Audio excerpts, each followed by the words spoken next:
Барлығыңызға қайырлы күн. Бүгін мен каналымда морковча салатының, яғни сәбіз салатын жасалу жолын көрсететін боламын. Бұл салатқа өзінің қоспаларын қосатын болсақ, өте дәмді болып шығады. Ең бірінші міне морковқа арналған осындай теркаменен, яғни үккішпенен бірінші басынан бастап соңына дейін осылай ұзын қылып өткізіп аламыз. Біздің салатымыздың шығуы өткізуге де байланысты.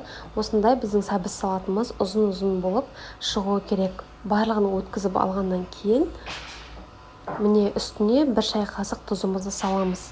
Қолымызбен жақсылап барлығын тұзы сіңгенше жақсылап араластырамыз. Біздің тұзымыз барлық жерлеріне баруы керек. Содан кейін 20 минутқа қалдыратын боламыз, кішкене тұзы сіңгенше. Енді бізге бір дана пиязды осылай 4 бұрышты етіп турап аламыз.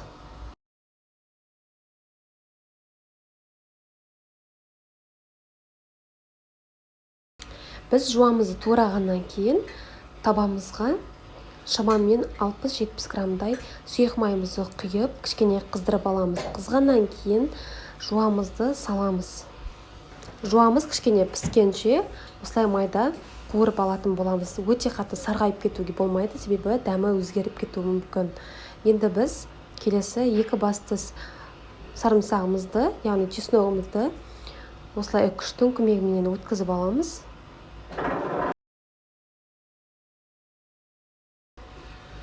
Сарымсағымызды өткізіп болғаннан кейін барлығын үккіштен жаңа өткізіп қойған сәбізіміздің үстіне салатын боламыз. Енді келесі біз қоспамыз бір шай қасық шекерімізді саламыз. Үстіне тағы да келесі қоспамыз паприкамызды бір шай қасық қосатын боламыз. Содан кейін жарты шай қасық қара бұрышымызды қосып, және осы сәбіз салатына арналған арнайы дәмдеуішті қосып, приправымызды қосатын боламыз дәміне қарай. Міне біздің жуамыз дайын болды, пісіп, кішкене жұмсақтау болып жұмсарды. Енді міне салатымыздың үстіне барлығын маймен бірге құйып, үстіне 9% уксусымызды бір шай қасық құятын боламыз. Уксусты құйғаннан кейін енді жақсылап қолымызбен осылай араластырамыз. Барлығы біркелкі болып араласуы керек. Қосқан қоспаларымызда барлығы араласуы керек.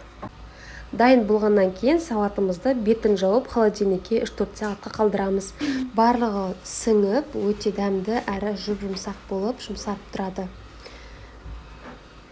Дайын болған кезде біздің салатымыздың суы бөлініп, өте дәмді болып шығады. Міндетті түрде жасап көріңіздер. Дәл осы рецептімен жасап көріңіздер. Сізге де ұнары анық осы салаттың дәмі. Комментария қалдырып, менің каналыма тіркелуді ұмытпаңыздар. Алдағы уақытта тегін рецептілермен бөлісетін боламын.